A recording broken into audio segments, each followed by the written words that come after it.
आज RS classroom का part 3 Marwar के इतिहास का पार्ट 3 चल रहा है और आज हम अध्ययन करेंगे राव जोधा। राव जोधा इनका कार्यकाल रहा 1453 से लेके और 1489 तक। ठीक, तो इससे पहले पिछले एपिसोड में हमने इनके पिता के बारे में देखा और इनके पिता की हत्या कर देते हैं राव चुंडा। मेवाड़ के भीष्म पिता ने इनके पिता की हत्या कर दी और जब इनके पिता की हत्या हुई उस समय राव जोधा भी मेवाड़ में उपस्थित था भारमली की सहायता से। तो एक डोम ने इनको आके खबर दी, चुंडा अजमल आवियो, चुंडा अजमल आवियो, मांडू है दक आग। कहाँ तक आग लग गई? मांडू है दक आग। जोधा रणमल मारियो, जोधा तेरे पिता रणमल की हत्या हो गई है, भाग सके तो भाग। अगर तू भाग सकता है तो तू भाग। तो ये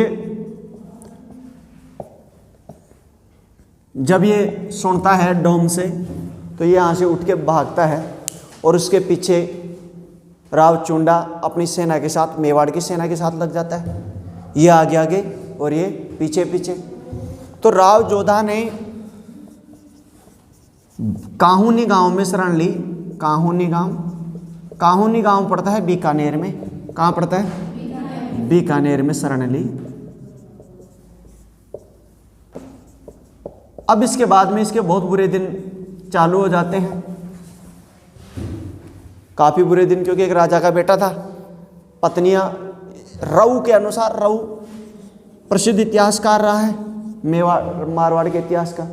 वैसे दयालदासरी ख्यात एक ये भी ऑथेंटिक सोर्स मान सकते हैं इसको। दयालदासरी ख्यात को कहा जाता है मुंडियारी बात, है ना। तो ये दोनों ऑथेंटिक माने जा सकते हैं। तो रऊ ये कहता है कि उनकी 6 पत्नी थी, 6 पत्नी और 20 पुत्र थे। कई जगह उनके 16 पुत्र और 2 पुत्रियां मिलती हैं, है ना। और जो ऑथेंटिक अलग अलग सोर्स हैं, लेकिन आप ये मान के चलो लेकिन कि 18-20 संतान इनके थी राव जोधा के। तो इतना लंबा चौड़ा इनका कुटुंबा था और बड़े गरीबी के दिन ये निकाल रहे थे। इतनी पत्नियों का खर्चा कैसे मेंटेन होना। तो अब ये घूम रहा था, भटक रहा था, भटकते भटकते अब एक दिन हंसाबाई ने फ़ोन कर दिया इसको। हंसाबाई इसकी बुआ लगती थी, रणमल की बहन थी। इसके पिता की क्या थी? बहन थी, माजाई बहन थी। तो उसने फ़ोन किया, बेटे अरे कि जी जोधा कहीं कर रहे थे, बुआ कहीं कर रहा था, उल्टा दिन चल रहे जी, मार तो जमीन ने भी तो कौशली नाम करा ली, अब ज़मीन सारी छीन ली इनकी। बोला बुआ ज़मीन में, पहले के ज़माने में ज़मीन पे हड़प लिया करती थी ये बहन बेटियाँ, कम नहीं होती थी। तो उसने कहा कि कोई बात नहीं, मैं करती हूँ याद। और उन्होंने व्यवस्था की और चुंडा के ऊपर दबाव डाल के और वापस समझौता कराया। 1453 में एक संधि हुई जिसका नाम है आंवड़ बांवड़ की संधि। कौन सी संधि? आंवड़ बांवड़ की संधि।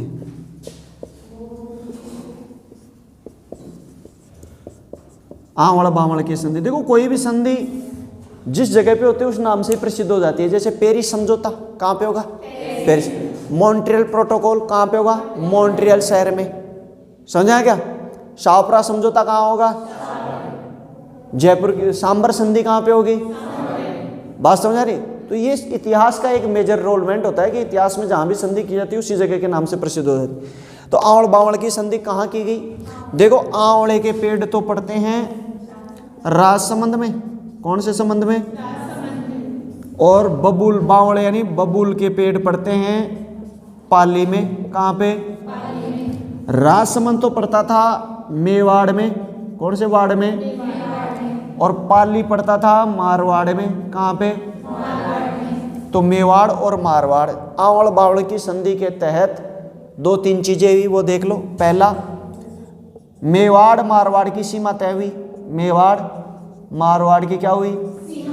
सीमा तय हुई। उनको बता दिया गया भाई देखो ये जो आंवले के पेड़ है यहाँ से वहां तक, इसके इधर तो मेवाड़ है और ये बबूल के पेड़ चालोगे इससे लेके आगे कौन सा है? मारवाड़, और इसके बीच में बफर क्षेत्र है दोनों का, समझा क्या, इसमें कोई काम नहीं करेगा।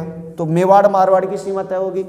दूसरा, राव जोधा को मंडोर वापस मिला, राव जोधा को मंडोर क्या मिल गया, वापस मिल गया। तो राव जोधा की राजधानी क्या हो गई, मंडोर, ठीक। दूसरी चीज। तीसरी इसमें क्या हुआ कि राव जोधा ने अपनी पुत्री श्रृंगार देवी, कौन सी देवी, श्रृंगार देवी का विवाह किसके साथ कर दिया, राणा कुंभा के साथ, राणा कुंभा के छोटे पुत्र के साथ किया, जिसका नाम था रायमल। कौन सा मल, रायमल के साथ कर दिया, ठीक। तो आवड़ बावड़ की संधि बड़ा इंपॉर्टेंट रोल निभाती है, और ये मेवाड़ और मारवाड़ के बीच हुई थी। इसमें एक तरफ तो था राणा कुंभा, मेवाड़ की तरफ से कौन था, राणा कुंभा, वर्सेज मारवाड़ की तरफ से कौन था, राव जोधा, राव जोधा। और राणा कुंभा की तरफ से इस संधि को करने वाला था रावचुंडा, कौन था, रावचुंडा। ये चीज आपको ध्यान रखनी है। हालांकि ये संधि से पहले ही इन्होंने अधिकार तो कर लिया था, मंडोर पर अधिकार तो कर लिया था, लेकिन ये मेवाड़ बार बार आक्रमण करता था, फिर हटा देते थे। तो अब फिर उन्होंने मान्यता दे दी, भाई मंडोर अब तुम्हारा है, हमारा कोई लेना देना नहीं है इसमें। तो मंडोर पर अब इसका अधिकार हो गया। राव जोधा की राजधानी क्या हो गई, मंडोर, ठीक। मंडोर में पानी की बड़ी कमी थी, तो राव जोधा ने मंडोर में जोधेलाव तालाब का निर्माण कराया, जोधेलाव तालाब का निर्माण कहां पे करवाया था, मंडोर में, मंडोर। अच्छा, ये तालाबों के लिए बड़े प्रसिद्ध हैं। तालाब इन्होंने अपनी माँ के नाम पे, कोडमदे के नाम पे कोडमदेसर तालाब बनाया। इनकी एक रानी थी जसमादे, उन्होंने रानीसर तालाब बनाया।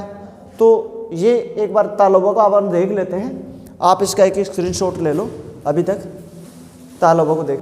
तो देखो इनके तालाब देख लो आप, एक तो जोधेलाव तालाब, ये कहाँ पे किया गया, मंडोर में। इससे पहले ही इन्होंने अपनी माँ के नाम पे, इनकी माँ का नाम था कोडमदे, क्या नाम था, कोडमदे, कोडमदे के नाम पर कोडमदेसर तालाब, कोडमदेसर तालाब का निर्माण कराया।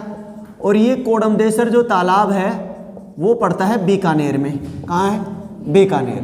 तो बीकानेर में कौन सा तालाब बनाया, कोडमदेसर तालाब। ये याद रखना, बीकानेर का सबसे प्राचीन, बीकानेर का सबसे प्राचीन। और इस पे कीर्ति स्तंभ भी लगाई इन्होंने, कीर्ति स्तंभ, एक स्तंभ का निर्माण करवाया और उस पे अपनी बधाई लिखा थी कि मैंने अपनी माँ की याद में करवाया था ये कीर्ति स्तंभ। तो बीकानेर का सबसे प्राचीन कोडमदे दूसरा तालाब हो गया। अच्छा, इनकी पत्नियां 6 थी, तो 6 के बारे में तो देखो मत, लेकिन जो मेन है, एक इनकी सोनगरी रानी थी, सोनगरी रानी इसलिए कहते हैं कि चौहानों की बेटी थी सोनगरा चौहान। सोनगरा चौहान कहाँ के थे, जालोर के, कहाँ के थे, जालोर के सोनगरा चौहानों की बेटी होने कारण सोनगरी रानी कहते हैं उसको। तो उन्होंने चांद बावड़ी, कौन सी बावड़ी, चांद बावड़ी या चौहान बावड़ी का निर्माण कराया। अच्छा, और इनके अलावा इनकी एक और पत्नी थी, एक और रानी थी। रानियां तो 6 हैं इनकी, लेकिन हम केवल उन्हीं रानियों का अध्ययन कर रहे हैं जो यहाँ पे किसी तालाब का या फिर किसी झील का निर्माण करा रही है, जो स्थापत्य कला में योगदान दे रही है। हालांकि ये जो निर्माण करा रहे हैं इसमें पूरा सहयोग कौन कर रहा है, राव जोधा कर रहा है। राव जोधा के बिना अखरा जात के कोई भी रानी किसी भी प्रकार के तालाब या उसका निर्माण नहीं करवा सकती। जैसे यहाँ पे माँ कोडमदे ने तो कोडमदेश्वर तालाब बनाया, तो उस समय सोचो कि इनकी क्या हालत थी। राव जोधा के पास खाने के लिए दाने नहीं थे, खाने के लिए अनाज नहीं था, और उसने किसका निर्माण करा दिया, तालाब का। तालाब बनाते तो तालाब ऐसे नहीं बनता, उसको खोदने के लिए जनजातियां आती हैं और काफी खर्चा होता है। और ये बीकानेर का पहला तालाब था, इससे पहले बीकानेर में कोई तालाब नहीं मिलता, कोडमदेसर तालाब से पहले। और इसलिए वहां पर कितना खर्चा हुआ होगा उसका वो आप सोच नहीं सकते। लेकिन ये आपके उनके लिए प्लस पॉइंट था कि चलो ठीक है, जो भी एक और तालाब बना जिसका नाम था रानीसर तालाब। और इस तालाब को बनाने वाली थी हाड़ी रानी जसमादे। कई किताबों में इसका नाम चश्मादे भी मिलता है, जसमादे। तो ये हाड़ी रानी हाड़ौती की राजकुमारी थी, रानीसर तालाब। ये जो दोनों हैं ये जोधपुर में है। कहाँ पे है? जोधपुर में, ठीक है। तो इससे पहले मंडोर में था ये, और जोधपुर में ही, मंडोर में ही 1458 में याद रखना, इनका 1453 में मिल गया था इनको मंडोर, लेकिन 1458 में इनका राज्याभिषेक हुआ। राज्याभिषेक कब हुआ था? 1458 में। कहाँ पे हुआ था? मंडोर में। अच्छा ये याद रखना, ये बेटों से समृद्ध था, तो इसकी पूरी फैमिली, उस जो राव जोधा था, इसके वंश इतने ज़्यादा फैले कि पूछो मत। ऐसे कहते हैं कि इसके 8 शाखाएं, राव जोधा की 8 शाखाएं और 47 उपशाखाओं का निर्माण किया इसके वंशजों ने, और कुल मिला के 55 जगह पे 55 विभिन्न प्रगणों का निर्माण किया। 55 प्रगणों को अलग अलग स्थापित किया था इसके बेटे और पोतों में। इसमें मैन को मैं बता देता हूं, सभी का तो क्या बताना है। जैसे इसका जो बड़ा एक बेटा था जिसका नाम था बीका, क्या था? बीका। और बीका, उसका भाई का नाम था कांदल। तो उन्होंने दोनों ने मिलके और बीकानेर शहर बसाया। कौन सा शहर बसाया? बीकानेर शहर बसाया, बीका और कांदल, ठीक। इसके अलावा इसका एक दूसरा बेटा था राव वर सिंह और राव दूधा। इन दोनों ने मेड़ता शहर बसाया। कौन सा शहर बसाया? मेड़ता। इसके अलावा एक बेटा था करम सिंह। इसने करमसोत वंश लाया था, ये क्वेश्चन पूछ भी लिया है। करमसोत वंश, करम सिंह का कौन सा वंश था? करमसोत। तो ये कई बार पूछ लेता, करमसोत वंश, बोधा वंश, ये इसका एक पुत्र एक बोधा भी था। बोधा ने द्रोणपुर प्लस ताल छापर लिख लो, छापर। ये कहाँ पड़ता है? चूरू में। तो ये वाले क्षेत्र इसमें इस अधिकार के लिए थे। मतलब इसके बहुत बेटे थे, 19-20 बेटे थे। तो उन्होंने सबने अलग अलग जाके ऐसे नहीं कि बाप के पास ही बैठे ना, अलग अलग गए और अलग अलग जाके उन्होंने अलग अलग प्रगणों को जीता और पूरा राज्य स्थापित किया। क्योंकि बाप ने बड़ी मेहनत से राज्य प्राप्त किया था, तो इसके बेटों ने। इस पे काफी प्रश्न आते हैं। इसके 8 तो मेन शाखाएं हैं, मेन ब्रांच है 8। तो ये सातलमेर, इसका सातलमेर दुर्ग का निर्माण कराया था पोखरण को जीत लिया था, ठीक है। इसके अलावा पोखरण, जैसलमेर, नागौर, जायल, ये सारे क्षेत्र इनके अधीन ही थे। मेड़ता एक डीडवाना, एक पीठ है, एक परगना है, और वो परगना इसके बेटों ने स्थापित किया था। तो 8 शाखाएं और 47 उपशाखाएं निकली, कुल मिला के 55 उपशाखाएं निकली, जिनमें बीका, राव वर सिंह, दूधा। ये राव दूधा मीराबाई का दादा है। किसका दादा है? तो मीराबाई का परदादा कौन हो गया? आ गया समझे? मीराबाई का दादा है, ये देख लो। करम सिंह, बोधा, काफी लोग थे। इसके भाई को इन्होंने सोजत परगना दिया था, कांदल को सोजत परगना दिया था, सोजत पाली वाला, लेकिन फिर ये छोड़ के चले जाता है। इसको अभी बाद में देखते हैं। इसके बाद में 1458 में राज्याभिषेक किया।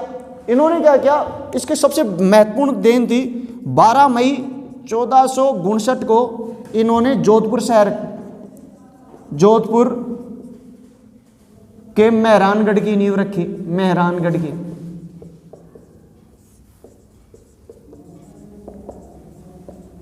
जोधपुर का किले का क्या नाम है? मेहरानगढ़ का किला, ठीक है। इसे चिड़िया टूंक भी कहते हैं। क्या कहते हैं? चिड़िया, क्योंकि चिड़िया टूंक नामक पहाड़ी पे है। यहाँ पे बाबा चिड़ियानाथ रहता था। उस चिड़ियानाथ को दाना वाना डालता था, उसको कहा कि डडिया सुन निकल। वो यार मैं खड़े जाऊँ लौटे तो बुढ़ापा हूँ कि नहीं निकल। उसके दे धक्के निकाला था। तो उसने श्राप दिया था कि कभी भी यहाँ पे पानी की पूर्ति नहीं होगी इस तालाब में, इस किले में, अगर तुम मेरे को भेज रहे हो। उसको निकाल दिया, दे धक्का। और इसकी जो नींव रखी थी ना, वो करणी माता ने रखी थी। किसने रखी थी? करणी माता। करणी माता इसकी मुंह बोली बहन बताता है, मुंह बोली बहन बताती है। दयालदास ख्यात में उनकी मुंह बोली बहन बताई गई है। करणी माता को, राव जोधा की। तो इन्होंने 12 मई 1459 में मेहरानगढ़ किले की नींव रखी थी, ये भी आपको याद रखना है। इसके अलावा देखो, ये तो पुत्रों के बारे में बता रहे, ये खुद के बारे में बता रहे। इसने सामंती व्यवस्था का, इसे सामंती व्यवस्था का जनक कहते हैं, सामंती व्यवस्था का जनक। इसको मैं बताता हूँ सामंती व्यवस्था क्या होती है।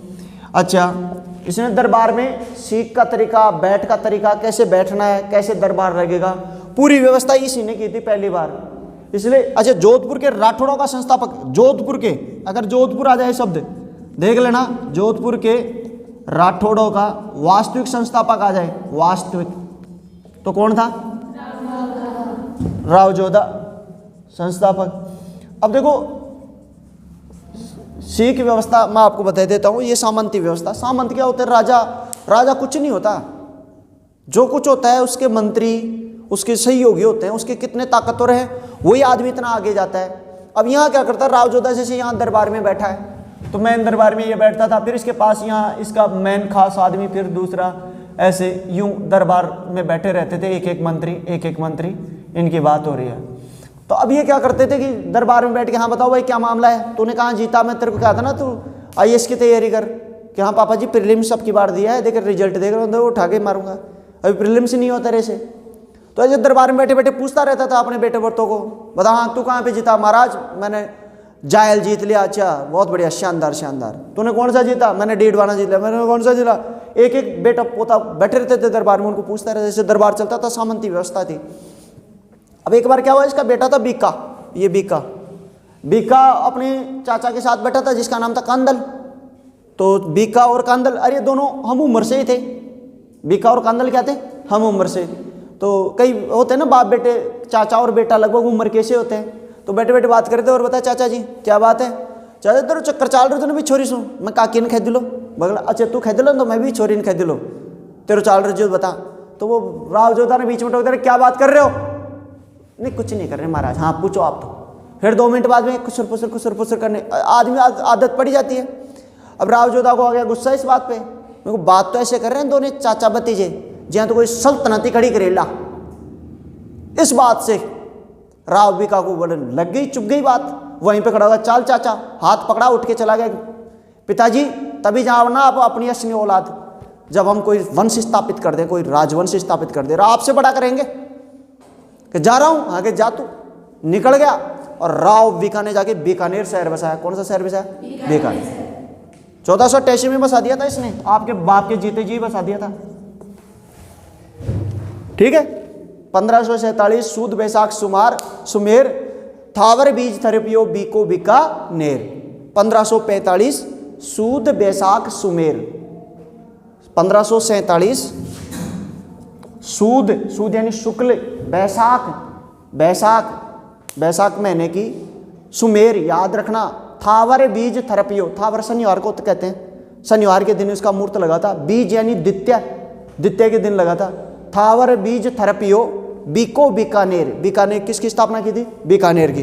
तो 1545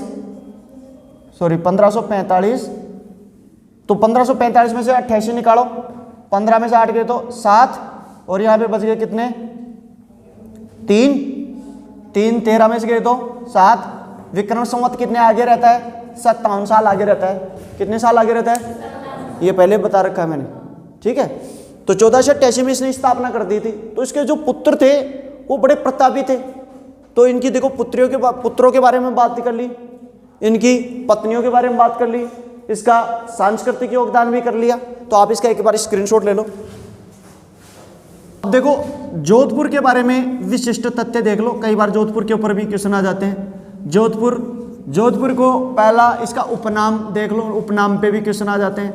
बहुत फेमस क्वेश्चन है, इसे कहते हैं सन सिटी। कौन सी सिटी? सन सिटी। हिंदी में आए तो सूर्य नगरी आएगा। कौन सी नगरी? सूर्य नगरी। तो सूर्य नगरी है जो सन सिटी, पहला प्रश्न। दूसरा इसको कहते हैं ब्लू सिटी। कौन सा city? Blue city. Blue city है चाहे नीला शहर है। कैसा शहर है? नीला शहर। तो ये 2 इसके ऊपर प्रश्न आते हैं। एक तो ये। अच्छा, एक बहुत प्रसिद्ध पेंटर रहा है जिसका नाम है रुडयार्ड किपलिंग। किसने, क्या नाम रहा है? Rudyard Kipling. और रुडयार्ड किपलिंग ने एक पुस्तक लिखी है जिसका नाम है द जंगल बुक। क्या नाम है? The jungle book. ये चित्र श्रृंखला है जंगल की। तो इसमें इस किले को जोधपुर किले के बारे में एक बात कही गई है कि इसका निर्माण, जोधपुर किले का निर्माण देवताओं व परियों द्वारा किया गया है। इस किले का निर्माण देवताओं और किसके द्वारा किया गया? परियों द्वारा किया गया है। इसकी सुंदरता की ये क्वेश्चन कई बार पूछ भी लिया गया है और कई बार आगे भी पूछा जाएगा, तो इसको तो आप ध्यान रखना। किसने कहा था? रुडयार्ड और किपलिंग। एक किला और है जिसके बारे में इसने कहा इस किले का निर्माण भूत और प्रेतों ने किया है। रुडयार्ड किपलिंग काफ़ी उनके बारे में कहता है।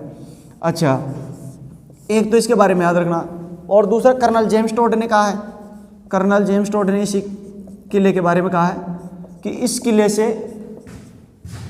किले से राठौड़ अपनी सीमा तक नज़र रख सकते थे।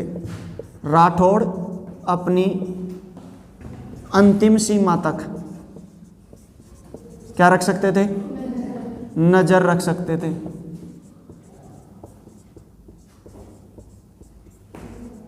अच्छा, राठौड़ों के बारे में एक और कथन कहा है कर्नल जेम्स टोड ने, हालांकि इससे संबंधित नहीं है, लेकिन फिर भी राठौड़ों के बारे में एक कथन और कर्नल जेम्स टोड का बड़ा प्रसिद्ध है, कई बार क्वेश्चन पूछ भी लेते हैं कि मुगल अपने आधे से अधिक जीतों के लिए राठौड़ों की 1 लाख तलवारों के एहसानमंद थे। मुगल अपनी आधी से अधिक जीतों के लिए राठौड़ों की 1 लाख तलवारों के क्या थे? एहसानमंद थे, एहसानमंद थे। ये राठौड़ों की वीरता के बारे में अगर मेंस में अगर आपको आता है तो आपको इसके ऊपर ये 2-4 डायलॉग लिखना है। जबकि इसका एक इतिहासकार है डॉक्टर हीरानंद ओझा, उन्होंने कहा है कि राठौड़ों का पहला प्रतापी शासक, राठौड़ों का पहला प्रतापी शासक किसको कहा है? राव जोधा को। किसको कहा है? राव जोधा। तो राव जोधा के बारे में ये सभी डायलॉग बोलेंगे। इसके पुत्रों ने वास्तव में बहुत ज़्यादा किया था लेकिन इसने एक काम किया, मरते मरते इसने अपने तमाम पुत्रों को अलग अलग व्यवस्थित किया। सब बेटाओं को सबने अलग अलग सल्तनतें स्थापित कर ली, किसी ने जायल कर ली। अभी जैसे मैंने बताया कर्मसोती वंश, अभी कर्मसोती खींवसर का है, करमसी जी ने बनाया था कर्मसोती वंश। ये खींवसर, पांचोड़ी, ये खींवसर, और खींवसर का विधायक, खींवसर नागौर में पड़ता है, पांचोड़ी ये सारे, तो ये यहाँ का विधायक वो है हनुमान बेनीवाल, जिनका प्रजा लोकतांत्रिक पार्टी है, उनका पार्टी और प्रतीक चिन्ह बोतल है। तो खींवसर कर्मसोती वंश, करमसी जी, ये भाइयों की जो व्यवस्था थी ना, वो पहली बार इसने चलाई थी और इतना जबरदस्त था, इनमें इतना कॉम्बिनेशन था, इतना प्रेम था कि एक दूसरे के लिए जान देते थे। जैसे एक उदाहरण बता देता हूँ, एक हिसार का युद्ध का ही बता देता हूँ। हिसार का युद्ध ये लड़ा, एक तो बहलोल खान का सेनापति था, बहलोल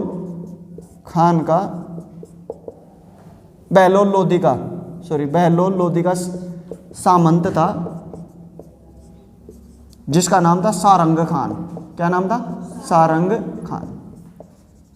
सारंग खान ने क्या किया, अब आप यहाँ पे देखो, ये अपना राजस्थान है, राजस्थान में ये जोधपुर, यहाँ पे रावजोधा स्थापित कर रखा है, और ये बीकानेर, ये पूरा क्षेत्र हिसार तक इसकी सीमाएं टकरा रही है, यहाँ तक, ये लो यहाँ तक, यहाँ ये जो द्रोणपुर छापर, ये द्रोणपुर छापर ये चूरू में पड़ते हैं। और यहाँ पे कौन? बोधा, इसका भाई कौन था? बोधा। यहाँ कौन था? बीका। कौन था? बीका। यहाँ पे मेड़तारी वाला क्षेत्र, इसमें वरसिंह और दूधा, वरसिंह और दूधा, और इधर यहाँ पे सातलमेर पोकरण है, सातलमेर में राव सातल इसका पोता। तो चारों तरफ इसके बेटे पोते ये फैले थे। तो यहाँ इनकी सीमा सबसे ज़्यादा सुरक्षित यहाँ पे थी बीकानेर में, क्योंकि इनकी सीमा यहाँ दिल्ली में टकराती थी हरियाणा में, और हरियाणा में उस टाइम हरियाणा तक तो दिल्ली सल्तनत का राज्य होता था, दिल्ली का जो राजा होता था। तो दिल्ली का राजा उस समय कौन था? बहलोल लोधी, और बहलोल लोधी का सामंत कौन था? सारंग खान। तो ये क्या करता है, इसका बीका का जो चाचा था ना, बीकार चाचा, दोनों भी गए थे, बताया था मैंने, चाचा को हाथ पकड़ के लेके गया था। कांदल नाम था उसका, नाम क्या नाम था? कांदल। तो कांदल और दोनों, कांदल को उसने यहाँ पे हनुमानगढ़ का किला दे दिया। पहला चाचा जी आप उधर रहो, तो वो उनसे निपटता रहता था, मुसलमान जो भी आते थे उनको कूट काट के भगा देता था। एक दिन ये फ्रेश होने के लिए गया था, तो दुश्मनों ने पीछे से, पहले के ज़माने में फ्रेश ऐसे खुले में जाया करते थे, दुश्मनों ने पीछे से घात लगा दिया। तो एक लोटा लेके गया था, लोटे से जाते थे पहले के ज़माने में, उस लोटे को यूँ हाथ में डाला सन्नी देउल जैसे, और उसने 323 सिपाहियों को अपने लोटे से उड़ा दिया, और युद्ध करते हुए शहीद हो गया कौन? कांदल। अब जब ये शहीद होता है तो पूरे भाई इकट्ठे होते हैं, ये सारे इकट्ठे होते हैं यहाँ पे, खून का बदला खून, खून का बदला खून। इनमें भाईचारे बहुत अटूट व्यवस्था थी, ये बाद में जाके टूटेगी इनकी जो एकता थी। सारे इकट्ठे होते हैं और सारे एक युद्ध करते हैं जिसका नाम है हिसार का युद्ध। और हिसार के युद्ध में सारक खान को मारकर अब इन्होंने किसका मौत का बदला लिया? कांदल की मौत का बदला लिया। किसकी मौत का बदला लिया? कांदल की मौत का बदला लिया। तो ये खुली चुनौती दे दी, ये दिल्ली के बादशाह को खुली चुनौती दे दी, अगर तुम्हारा आदमी भी अगर हमारे ऊपर हाथ रखेगा तो हम उड़ा देंगे। अब जब ये वापस आ रहे थे, ये युद्ध करके इसको हिसार के उसको मार के वापस आ रहे, तो भाइयों में और ज़्यादा प्रेम बढ़ जाता है। ऐसी टाइम में जब भाइयों के ऊपर संकट हो तो बहुत ज़्यादा प्रेम बढ़ जाता है। तो वापस लौट रहे थे, तो यहाँ पे पहले हनुमानगढ़ में रुके, फिर यहाँ पे इसने बोधा ने कहा कि पापा जी ले आ जाओ, भाई साहब आ जाओ, थे बड़े मेरे घर आने चलो। तो द्रोणपुर में रुक गए, द्रोणपुर में वहाँ महल था, वहाँ पे रुक गए। तो फिर द्रोणपुर में रुकने लगे, तो वो ऐसे बैठे थे, वो राव जोधा बड़ा खुश रहता था, एक अपना यो पोतो, यो बेटो, यो बड़ा को राजा चाहिए, यो बड़ा को राजा। तो उसके टेंशन ये थी कि सबसे शक्तिशाली उस समय जो उसका बेटा था, उसका नाम था राव बीका। क्या नाम था? राव बीका। तो उसने राव बीका को कहा कि यार देख बीका, तू तेरा राज्य में खुश है को ना? कि हाँ पापा जी मैं बिल्कुल खुश हूँ, मैं तुम खैर आए जो छाती कूट रहे कि RS बनो लो और IS बन गो। भाई RS कहने के लिए आया था और बन क्या गया? IS, यानी पिताजी से बड़ा साम्राज्य स्थापित कर लिया था इसने। उसने कहा कि यार इसका एक बेटा और था जिसका नाम था नीबा। क्या नाम था? नीबा। नीबा की मृत्यु हो गई थी, सबसे बड़े बेटे का नाम था नीबा, और नीबा की मृत्यु हो गई थी। और नीबा का छोरा था सातल। कौन सा तल? सातल। तो अब राव जोधा जो था वो अपने पोता को राजा बनाना चाहता था, सातल को। किसको राजा बनाना चाहता? सातल। और सातल ने सातलमेर दुर्ग जीता था पोखरण में। कौन से रण में? पोखरण। तो कहा कि यार तू ऐसे कर, ये सबसे छोटा है और ये तुम्हारे बड़े भाई का बच्चा है, इसको मैं राजा बना दूं, तू तेरी मर्जी हो। तो उसने कहा आपकी मर्जी हो, उसको बना दो, मेरे को तो कुछ लेना देना ही नहीं। भाई मेरे को क्या लेना देना है, मेरे तो खुद की इतनी जमीन है कि मेरे खुद ही नहीं पहुंच पाता। अगर मैं पैदल चल तो 15 दिन तक तो मेरी जमीन पे नहीं घुमा जाए, तो आप किसी को भी राजा बना दो मेरी तरफ से। तो द्रोणपुर में राव जोधा ने अपने सभी पोटों, बेटों, पोतों, पड़पोतों सबके सामने वचन ले लिया कि राव बीका यहाँ पे आक्रमण नहीं करेगा। और ये यहाँ पे ये बटाई व्यवस्था थी, तो इसे भौमी चारा कहते हैं। भौमी चारा, भौमी चारा, या ये जोधपुर में पहली बार चला हुआ था सबसे पहले। तो भाइयों में बंटवारा कर दिया और कहा कि अब तू यहाँ पे आक्रमण मत करना, ठीक है। उसने वादा कर दिया कि मैं कभी आक्रमण नहीं करूँगा जमीन के लिए। और ये इस प्रकार राव जोधा की 1489 में मृत्यु हो जाती है। 1489 में क्या हो गई? मृत्यु। लेकिन मृत्यु से पहले ही उसने अपने बड़े पुत्र नीबा के स्थान पर किसको शासक? नीबा तो मर गया था, तो नीबा के बड़े पुत्र किसको राजा घोषित कर दिया? सातल। ठीक है, तो अब हम सातल का देखेंगे, तब तक आप एक स्क्रीनशॉट ले लो।